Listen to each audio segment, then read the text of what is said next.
We often use the back of the hand to start with dogs. We can just use the back of our hand, which is less threatening.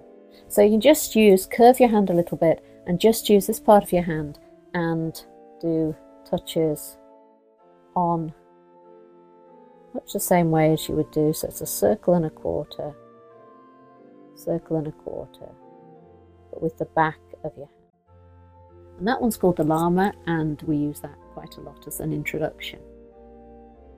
Another one that is very useful and can be used again if the animal is less happy about being touched is one that we call the chimp. And this uses this little bit here, this knuckle, so the second joint if you like. Instead of it being the palm of your hand, you're using again the back of your knuckles. And you can use that to do again circle and a quarter,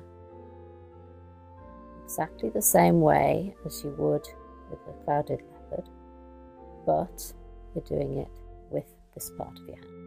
Now that one is a very useful one to use if you're in a position where in order to use the front of your hand you'd have to bend your arm quite sharply.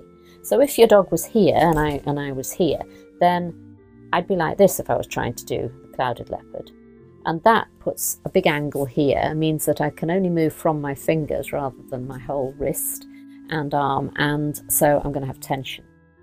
So instead of doing that, what I would do is just use this part of my knuckle and just do touches like that. And that way I can have a nice, easy, fluid movement through my arm. So you can always use that as an alternative if you can't reach with the front of your hand. Just use some part of the back of your hand, either the knuckle or the back.